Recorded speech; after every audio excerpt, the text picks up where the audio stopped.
Chapter 18 covers the progressive era. We've already learned in the course about the populist movement and William Jennings Bryan. We've also learned about the industrial period, the response to that, particularly the growth of the labor movement, and the progressive era really covers all of that coming to a head and actually resulting in some new laws, government initiatives. So, to start off with, you can look at a chart that I took directly from Foner's book that talks about the shift to a more urban population. And you can see this dramatic shift happen between 1890 and 1920. The rise in the urban population in the 10-year period between 1880 and 1890 is not all that dramatic, but then you see an even larger increase by the turn of the century, an even larger increase 10 years after that, and an again exponentially even larger increase by 1920.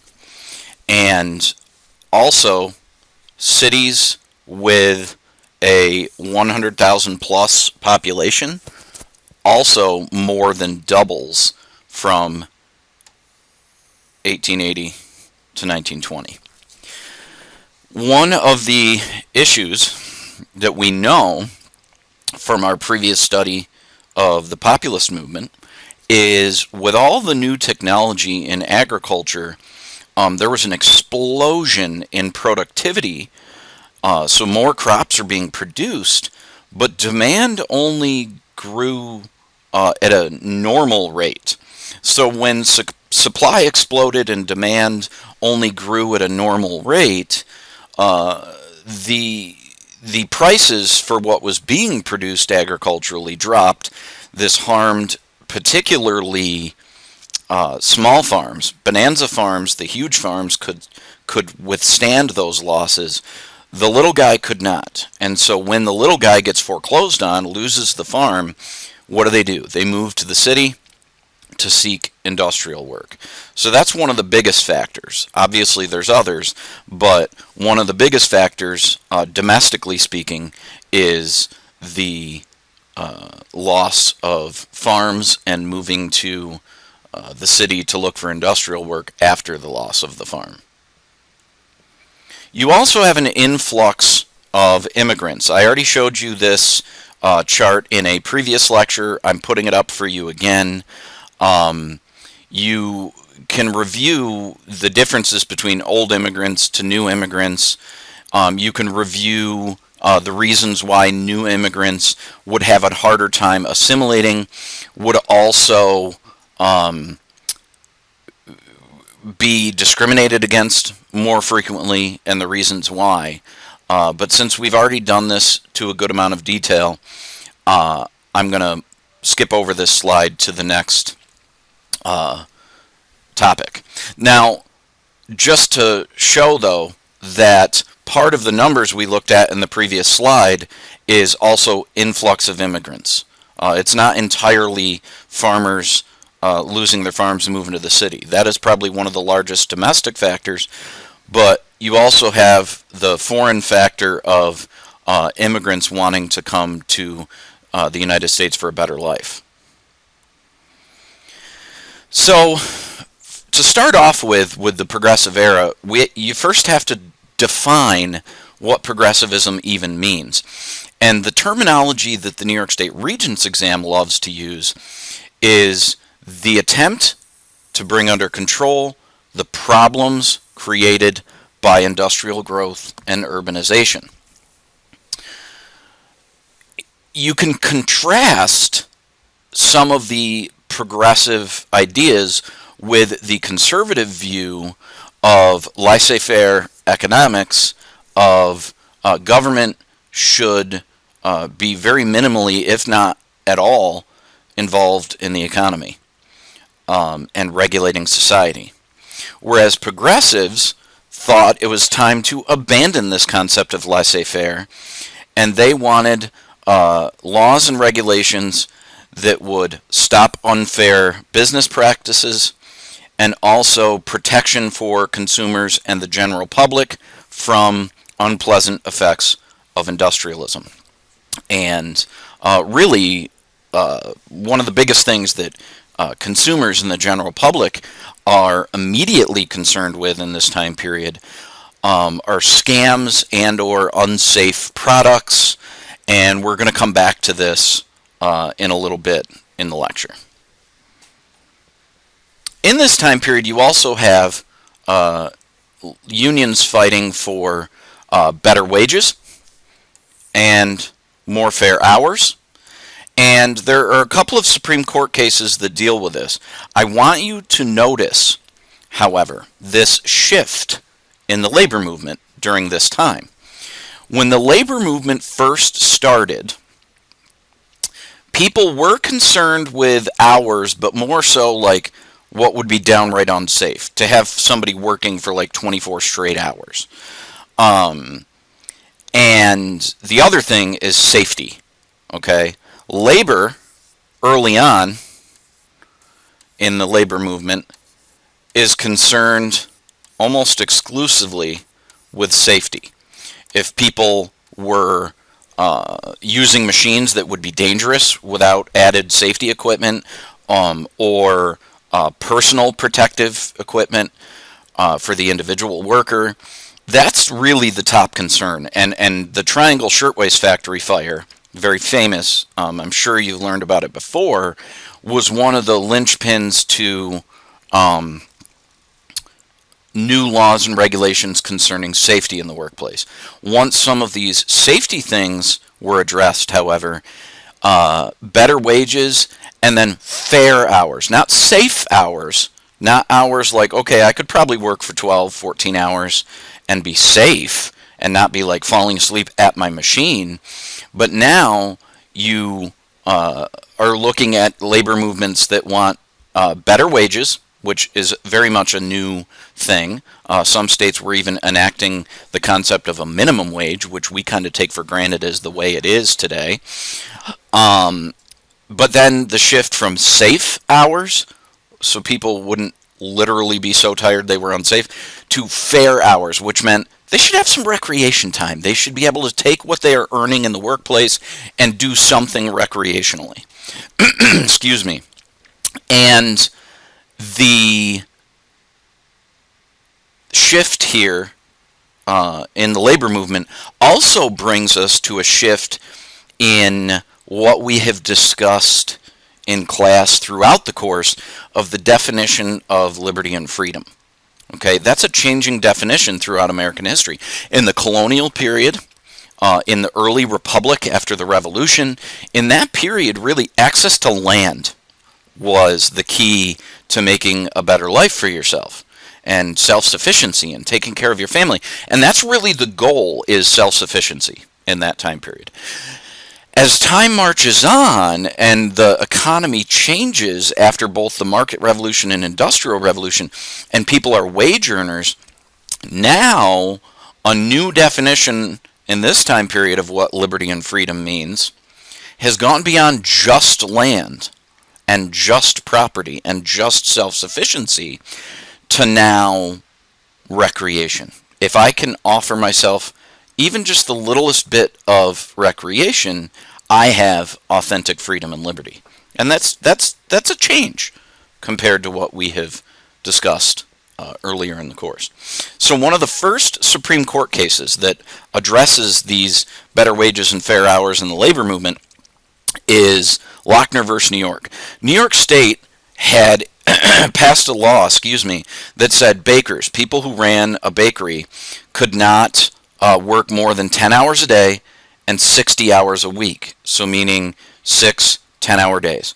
Or I suppose you could split it up around a 7-day week. But standard, this would mean 6 days a week for 10 hours. Back then, most businesses were closed on Sundays. The Supreme Court, however, overturned the law, and they said that this violated a business owner's right to life, liberty, and property, and that the law limited their rights to their property without due process of law. And one of the primary arguments that they made against this New York law was that what about an independently owned bakery and it's just the individual who is running that bakery? They are the owner. Should they not have the autonomy to work as many hours as they want? And so future laws became more specific that addressed if you had employees working for you, etc. But that was one of the primary reasons that the Supreme Court made its decision in 1905 was, well, what about independent bakeries?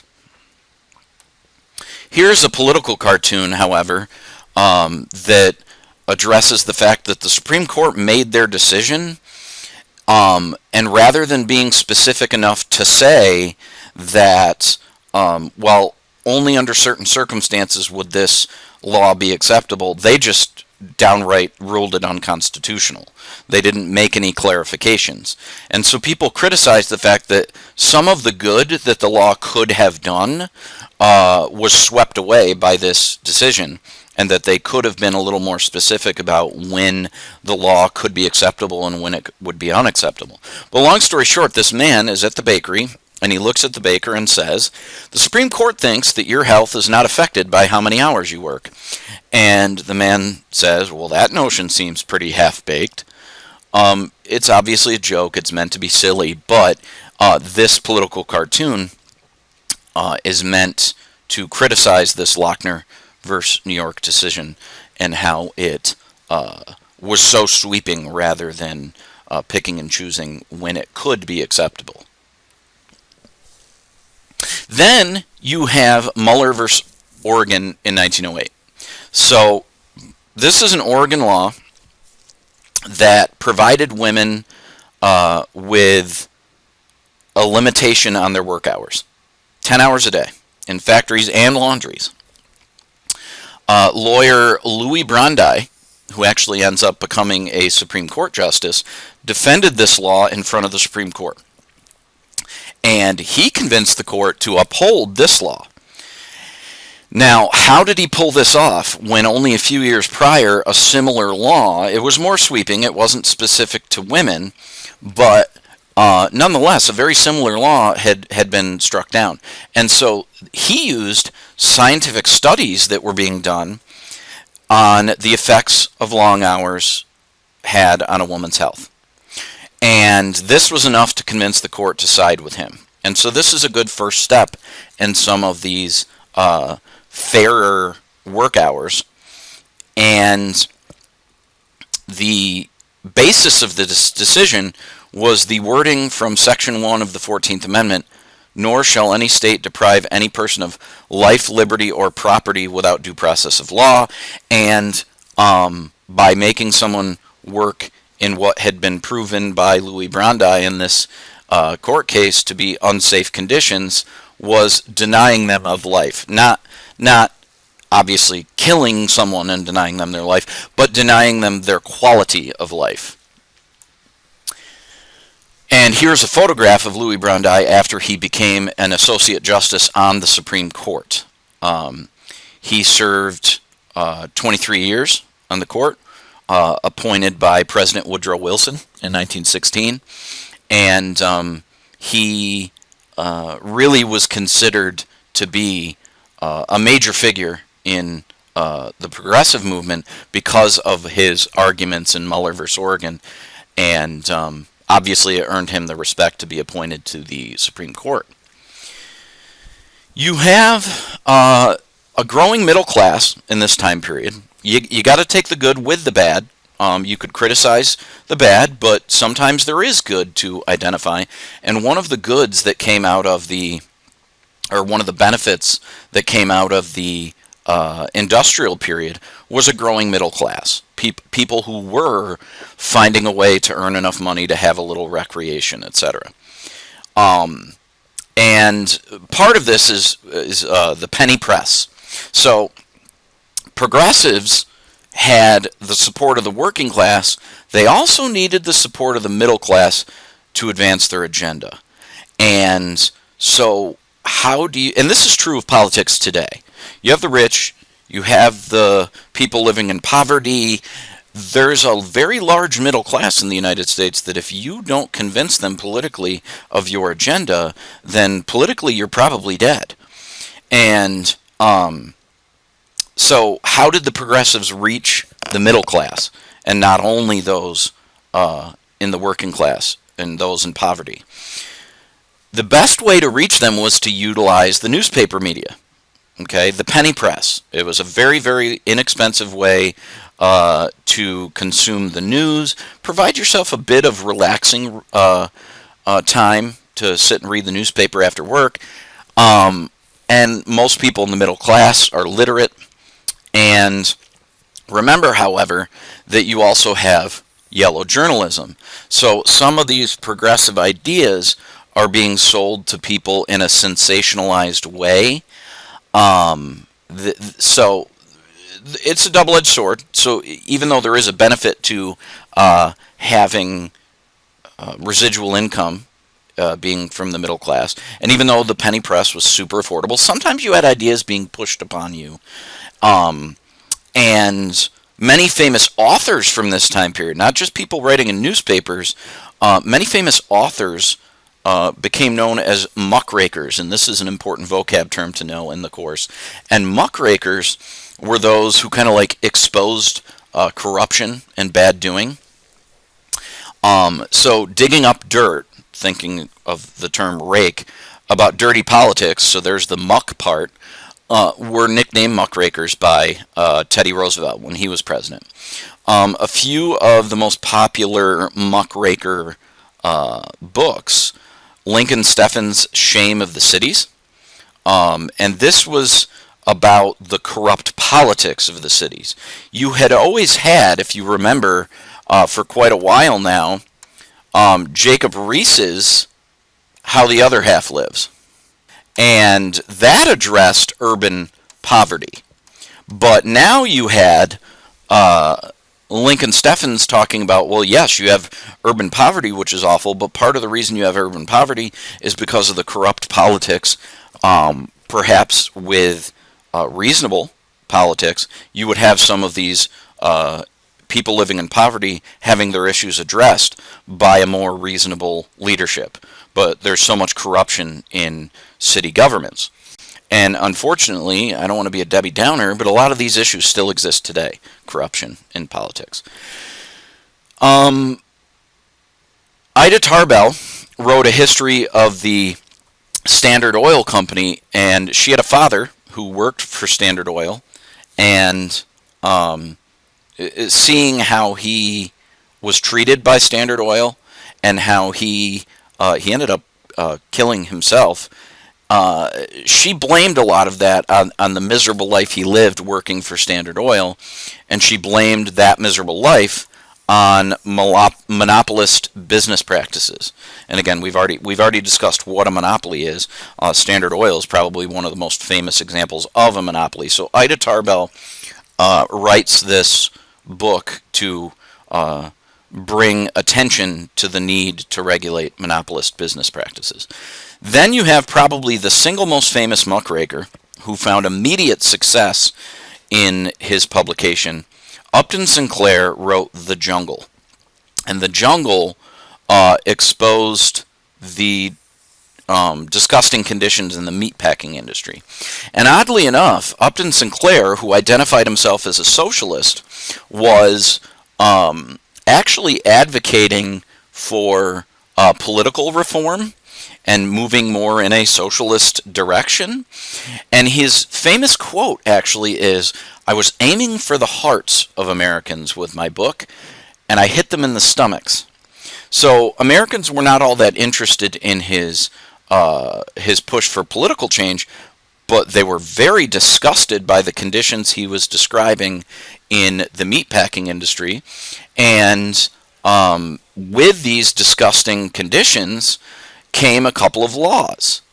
both in 1906. One, the Pure Food and Drug Act, which led to the creation of the Food and Drug Administration. This banned impure foods and drugs and required clear labeling on things. And so this was like the safety of the consumer concern that I mentioned previously in some of the what progressives suggested as solutions to the problems created by industrialism. And then you also had the Meat Inspection Act. So Pure Food and Drug banned impure foods in general. The Meat Inspection Act very specifically went at the meatpacking industry, and it gave U.S. officials through the FDA the power to check the quality of meats shipped around the country. And again, this term interstate commerce shows that it is perfectly legal that the federal government did this because of the interstate commerce clause in the Constitution. Another famous figure from the progressive era is a woman by the name of Margaret Sanger. And historians have mixed reviews about her, and much like anything else in history, you have to learn the whole story about people. Sometimes you hear about people that are remembered horribly, and that, oh well, there was actually this one good thing about them. And then Margaret Sanger is more of a person who's remembered for her contributions to women's health and women's rights, and then the downside to her as well. So Margaret Sanger was expanding on the idea of women's rights, not just to include political equality, but how they could achieve some autonomy of their own, socially speaking. And so she promoted the concept of birth control. And she even, in 1916, published a book that is now famous, What Every Girl Should Know. And What Every Girl Should Know talks about family planning, birth control. If you're not prepared to have a family, here's how to avoid pregnancy.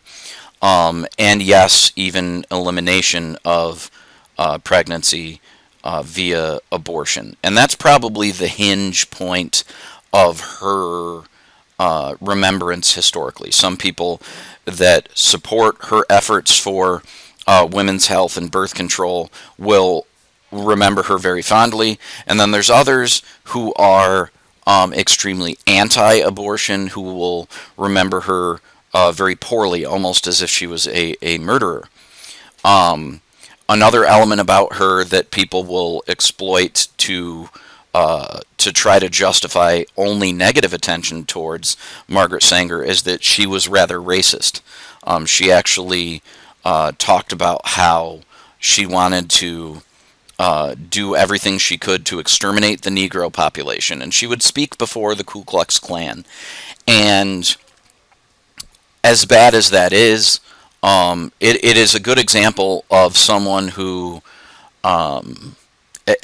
there's good and bad about them historically. So Margaret Sanger, very significant historical figure, that there's a lot to her. It's a very loaded story. The advancement of minority rights had obviously stagnated in the country after the Plessy versus Ferguson decision. And people, because technically speaking, blacks had rights. The 13th, 14th, 15th Amendments had provided rights. But were those rights actually authentic? And the answer is no. There were systematic ways of preventing blacks from voting. This is true all the way up through the Voting Rights Act of 1965, and even thereafter. But there were a couple of leaders, Booker T. Washington, Webb Du Bois, who had differing opinions but fought for black rights through a group known as the NAACP, the National Association for the Advancement of Colored People. Booker T. Washington was more focused on economic independence, advancing yourself, and everything else would fall into place after that. Webb Du Bois said, yes, that's all fine and good, but we also need to fight for our political rights at the same time, because we are not being treated as equal citizens. We're being treated as second-class citizens. Another black leader by the name of Ida B. Wells led the anti-lynching movement and was bringing forth the issue of the prevalence of lynching against blacks in the South. And this really goes back into the denial of their voting rights, because if things like literacy tests, poll taxes, grandfather clauses did not work, the KKK showed up at your house and terrorized you, if not killed you. And that's, in fact, what lynching is a politically motivated killing. It's a hate crime. That's a modern term, hate crime. And Ida B. Wells was very focused on bringing attention to that issue. You also had, in this time period, another reform movement, temperance, or prohibition. There were women like Frances Willard and Carrie Nation, who actually is depicted in this political cartoon here. I'll come back to that in a moment.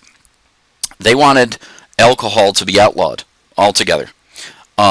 Carrie Nation, as this political cartoon depicts, would even go into saloons with a hatchet, bursting open barrels of liquor and beer. And eventually in the progressive movement, the 18th Amendment to the Constitution was passed banning alcohol, but after it was a miserable failure, prohibition was a miserable failure, and was then repealed in 1933 because of what a failure it was. But nonetheless, women like Frances Willard and Carrie Nation said a lot of our societal issues are rooted in abuse of alcohol, particularly domestic abuse in the home, destroying marriages, destroying children's lives, etc. So many political reforms that were achieved during the Progressive era, if you remember correctly, were originally part of the Populist Party platform, but the Populist Party platform was not very popular. Okay, yes, populist. There was a certain segment of the American population that was very eager for some of the changes, but it was not widely accepted when William Jennings Bryan was promoting those ideas in the 1890s. By the early 20th century, progressive ideas much more acceptable to the average person and to the government and leaders in government that have grappled with these ideas for some time. So a lot of average citizens, they really glommed onto Lincoln Steffen's book, The Shame of the Cities. And they despised political bosses like Boss Tweed. And some of the common reforms to prevent that kind of consolidated political power were things like direct primaries, where instead of the political elite choosing candidates at conventions, there would still be party conventions, but there would be primary elections to determine the candidates that would participate in those conventions. You also had the idea of an initiative, where state legislatures would be forced to consider a law proposed by a petition signed by a small percentage of citizens. It didn't mean that they had to take action on that issue, but it forced the government to grapple with an issue that possibly they were ignoring. And this was a way of citizens forcing government leaders to actually talk about an issue. You also had referendum, where direct citizen participation, in which a referendum on a ballot, in addition to candidates, would give citizens the decision. So, for example, in New York State, I can remember having voted on a referendum of whether to allow or not additional like sports betting and gambling in New York State. And rather than decide that as leaders, the state government had decided, well, let's let the citizens vote on this issue. Now, part of the reason is they don't want to take any responsibility, so that if it goes bad, then, oh yeah, we made a bad decision. Part of it is they want to push that off onto citizens and say, well, hey, that's what you voted for. But originally in the progressive era, this is well thought of, referendum, because it would offer citizens much more direct participation. More reforms such as the recall. This has actually happened a few times in recent history. One of the more memorable ones was when a Wisconsin governor by the name of Scott Walker was recalled by his citizens. And all this does is it forces them to run for re-election in what's known as a special election prior to their term of office being up. So really, if somebody was, I'm going to make up some numbers, in years, if someone was elected in the year 2010, and they weren't due to run for re-election until 2014. But in 2011 or 12, somebody gets a extensive number of petition signatures to recall someone, and it forces them to both run in a special election in the middle of their term and still run for re-election if they indeed kept their job in the special election the next time around. So it's another form of political accountability to leaders in a Republican system. So adding of democratic elements to a Republican system. Probably one of the most significant but least talked about reforms, excuse me, of this period is the secret ballot. Instead of openly marking a ballot or openly inserting a ballot into a specific ballot box, usually prior to this concept of the secret ballot, there were completely separate boxes or jars or something that you put your vote into, and it was perfectly obvious to all those around you who you voted for. Well, who is this dangerous for? Think about the limitations on Southern blacks voting, literacy tests, poll taxes, grandfather clauses, or even being terrorized by the KKK. If you became a registered voter and you were brave enough to go and vote, and you openly voted a way that wasn't liked by your white community members, that's when the Klan would show up to your house. A great depiction of this in the Hollywood film Free State of Jones, which is based on a true story. It's quite fictionalized in some senses, but it is based on a true story.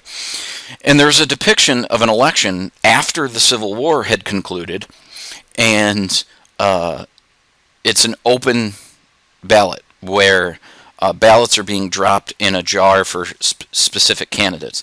So all these freed blacks that had been registered to vote voted for the Republican candidate for Congress in their district, because back then it was the Republican Party who was promoting the Freedmen's Bureau and black rights, etc.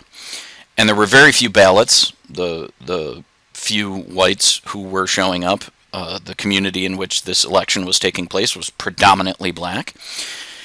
And the few whites put the few ballots in the other jar, and then come to find out, what do you know, the Democratic candidate that the few whites supported won. And they know that it was rigged. They know that it was hidden, the way the votes were actually cast, etc. And so the secret ballot, voting in secret, no one can know how you voted unless you are willing to offer that information. And for your own purposes in the modern day today, it is kind of taboo, it's kind of rude to talk to people about how they voted unless they were to bring it up. You don't ask someone, hey, how did you vote in the last election? It's just kind of taboo. It's rude. You don't do that. And it is, the reason it's taboo is it goes all the way back to that Reconstruction period of some of the downright lynching political violence that took place as the result of the way people voted. So, who were some of the specific progressive leaders in this progressive era? Our first ever progressive president was Teddy Roosevelt. He actually was a loud progressive voice in the Republican Party. Most progressives were actually Democrats. And Teddy Roosevelt was one of the few examples of a progressive Republican. Most Republicans, such as his predecessor, William McKinley, were very pro-business. I wouldn't say anti-labor, but they were not all that concerned with the concerns of the working class.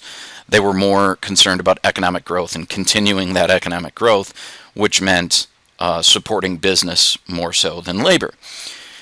And Teddy Roosevelt did not like that idea, and he promoted a lot of progressive ideas. Well, originally, William McKinley gets together with some other Republicans and says, how are we going to shut this guy up? Like, how are we going to get this guy to, like, just be meaningless and not have much of a voice? And they said, well, make him your vice president in the next election. Because he was not his original running mate. He was his running mate when he got reelected in 1904. McKinley, that is. So Teddy Roosevelt is made his vice presidential candidate, becomes vice president after the re-election campaign.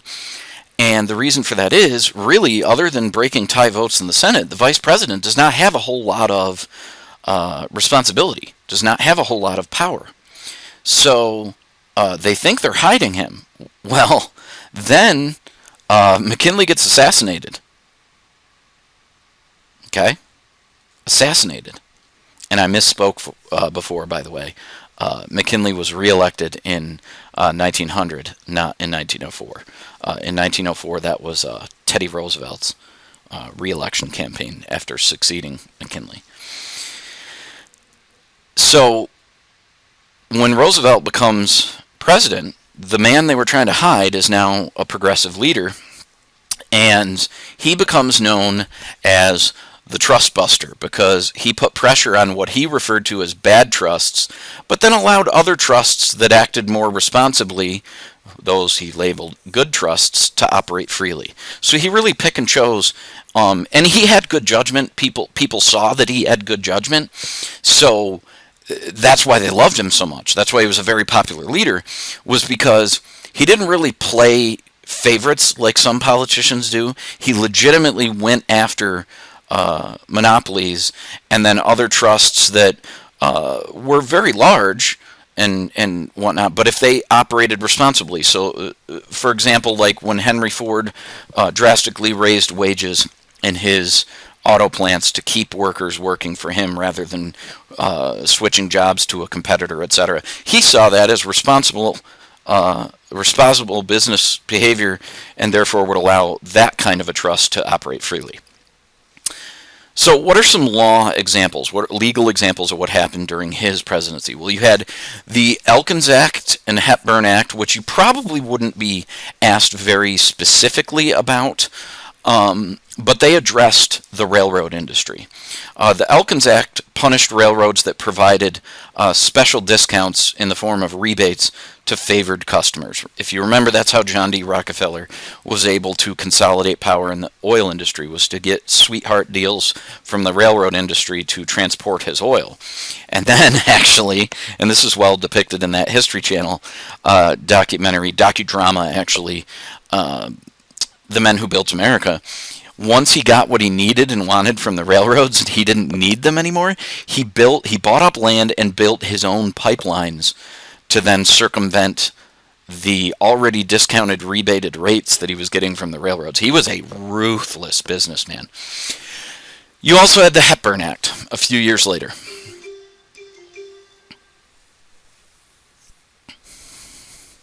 You also had the Hepburn Act a few years later.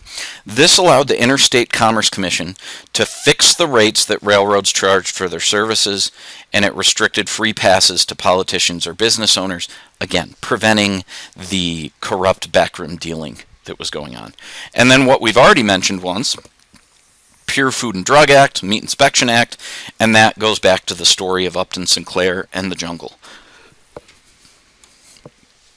Here's a great political cartoon depicting how Teddy Roosevelt, who was a well-known hunter and conservationist, it shows him hunting down and killing the bear that is labeled Bad Trusts, but then simply nicely keeping under a leash the Good Trust bear over here. And the American people really did trust his judgment in these cases. When Teddy Roosevelt was ready to leave office, he had succeeded William McKinley. He was reelected, even though he was only serving out McKinley's term. It can still be referred to as reelection because he was the sitting president in 1904. And adhering to what he viewed as the two-term limit, he already served almost all of McKinley's second term and then was elected to his own and served about 8 years as president and thought it's time to pass the torch. So he actually actively promoted one of his own cabinet members, William Howard Taft. Problem is, after his popularity rode Taft to the White House, because he had said, American people, this is your man, support this man, and they did. So when Taft did not live up to what Teddy viewed as his progressive legacy, it ends up really blowing up politics in this time period.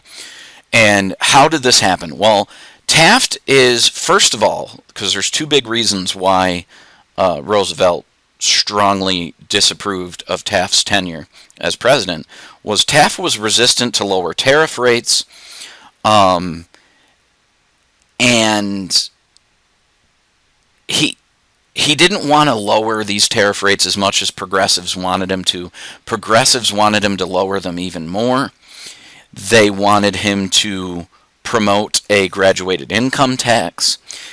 And when he did not do these things, he lowered tariff rates, but not by as much as they thought that he should. And he didn't really ever come out in favor of a graduated income tax. Roosevelt's not happy, because Taft is kind of, in many ways, returning to some of the McKinley-type policies. The next thing is Taft backpedaled on some of the forest reserves created by Teddy Roosevelt when he was president. He was a very, very, very fervent conservationist. And when he reopened some of these forest reserves to lumber and mining companies, that was another thing that really bothered Roosevelt. So he's super angry with Taft for not carrying on his progressive legacy, and so Roosevelt challenged Taft for the Republican nomination for president in 1912. So this election, 1912, becomes a kind of altering of the American political course that we were on at the time.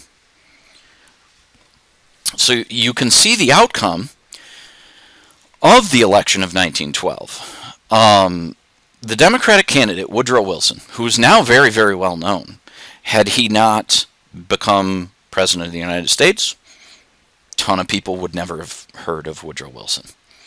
So Woodrow Wilson wins, but in much the same way that Abraham Lincoln had won in 1860. This is a divided election.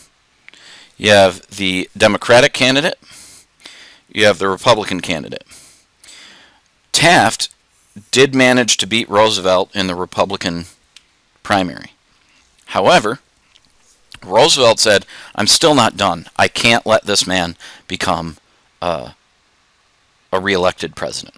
So he runs as a third-party candidate. Now, on this election map taken from Foner's textbook, He's labeled as a progressive candidate. He actually named his party the Bull Moose Party. Like, I'm your tough, strong leader. Bring me back, and I'll make things good again. Well, this divided Republicans. Some Republicans that remembered fondly Roosevelt voted for him. Others stayed loyal to the party and voted for Taft. And you can see where about half, a little over half of the country voted for these two candidates. Only 42% vote for Woodrow Wilson, who is so progressive he actually makes Teddy Roosevelt look like an extremely pro-laissez-faire person, which he clearly was not. So Woodrow Wilson actually became president and was not wildly popular. It was because it was in a divided election. So now you have Woodrow Wilson elected in this election of 1912. Once he gets elected, he enacts this new wave of policies that he referred to as the New Freedom. This was what he labeled his domestic agenda. He wanted to lower tariffs on foreign goods. He thought this would encourage foreign businesses to do more business with businesses here in the United States, and therefore an increase in economic activity, and an increase in economic activity is going to lead to more growth.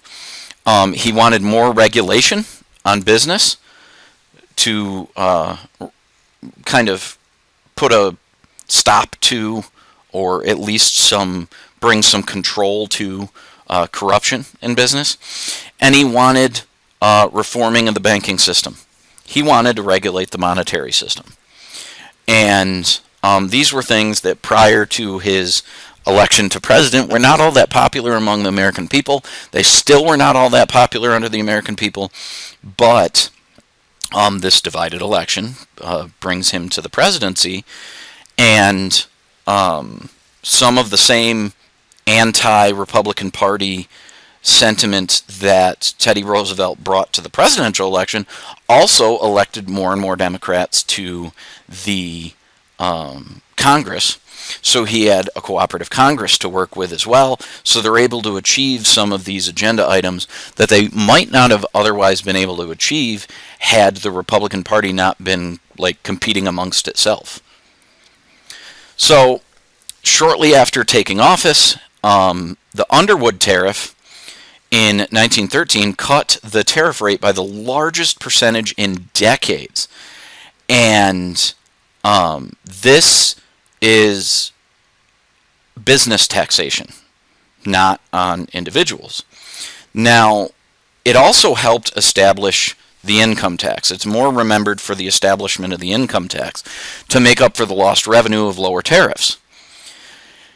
And this is only possible, of course, because of the 16th Amendment to the Constitution, passed by Congress, approved by 3/4 of state legislatures.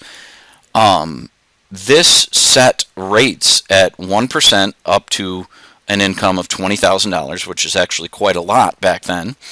And a progressive, again, it's called the progressive income tax or graduated income tax, a progressive increase for a highest rate of 7% for all incomes above $500,000, which is a crazy amount of money back then. I'll show you some conversions here in a moment. So according to these rates, those below $20,000, 99% of the population, they only paid about 4% in the nation's taxes. Okay, those making above $20,000, which is only 1% of the population, they paid the 96% of the nation's taxes. So this is a very progressive income tax system. And if you look at these numbers when adjusted for inflation, so that you can understand the value of $20,000 and the value of $500,000 and everywhere in between, here is a chart to help you. So if you made up to and including the modern amount, so $2,010, recent enough, that's the modern equivalent, $20,000. That's the modern equivalent of $440,399. Probably slightly higher than that now with inflation. There is no additional rate because you are the lowest bracket, so you pay 1%, which, as I mentioned on the previous slide, is only 4% of all income taxes paid. So those making, I'm going to draw like a line here because this is the cutoff for 4% in the lowest tax bracket, to everyone else paid the other 96%. So if you made this $440,399 all the way up to the modern equivalent of $1.1 million, you paid an additional 1%, but still only paid 2% of your total income in taxes. That's pretty darn good. Well, I'm not going to go through each and every individual number here, but the modern equivalent, $500,000, is over $11 million. And even then, and even with the added 6% here, you paid a total of 7% in income taxes. Ask anyone who pays taxes, they would love to pay 7% in income taxes. Now, the system was a lot simpler back then. The IRS is a bloated form of its former self today, and there's lots of tax exemptions and tax returns at the end of the year, and it's a very complex system, hence why a lot of people hire an accountant to do their taxes. And because of how complicated it's gotten, people forget how simple it once was. And in addition to all these taxes, you have President Wilson promoting and achieving the Federal Reserve Act in 1913, the Federal Trade Commission in 1914. This allowed the government to regulate the money supply via the Federal Reserve and not allowing physical gold held in banks to be what backed the currency, but rather gold that the government controlled. And even then, decades later, we got off of the gold standard. Today, we aren't even on the gold standard anymore. But beyond regulating the money supply, the Federal Trade Commission allowed the government to investigate businesses suspected of operating in an unfair way and issue orders to any company to cease and desist any of these unfair or illegal behaviors. And obviously it's up to the Federal Trade Commission and to Congress to define what the definition of unfair is, which, depending on who's in power, can go back and forth between one end of the spectrum of reasonable. So actually, let's write a spectrum up here. And let's label this end laissez-faire. Let's go back to just free run of the economy by big business and monopolies. And on this end, let's go with like full-fledged, later in the course when we discuss the Russian Revolution and stuff, full-fledged communism, pure government management of the economy. And the United States had, with things like the Pure Food and Drug Act, begun to regulate the economy, so maybe they fall somewhere like here. Well, things like the Federal Reserve Act, Federal Trade Commission, that moved the amount of government regulation much further up the amount of government control over the economy. And that's for good and for bad, because sometimes you're going to have people who are much more in tune with one or the other end of the spectrum, and therefore are going to promote those ideas. And really, in historical terms, it's usually the leaders that fall somewhere in this window that are the most popular. And it isn't until you see people promoting one end of the spectrum or the other that it becomes wildly unpopular. Lastly, you have expanded rights, but only for some. You also have another amendment to the Constitution promoting direct election of senators, yet another populist movement goal that was achieved during the progressive movement. And then you also have women gaining the right to vote. But Woodrow Wilson, if there's one giant tarnish on his historical record, it's what a rampant racist and sexist he was. He did absolutely nothing to advance the rights of black Americans. As a matter of fact, he even expanded segregation in Washington, D.C. There were parts of the federal government and offices in the federal government that were beginning to desegregate in this time period that he made darn sure would be resegregated. So Wilson is a great example of the fact that he thought that progressivism was the way to go, more democratic elements, etc. He did not, however, support that these rights were deserved by all. He thought only elite whites, really, is what it came down to, and men. Elite white men would be able to enjoy these things. So, obviously, progressivism isn't like the end of making progress on things like social issues and more democratic elements to our governmental system, and that those struggles continue even through today in many ways. That's the end of the Chapter 18 lecture. If you have any questions, by all means, swing by, see me, and otherwise I'll see you in class.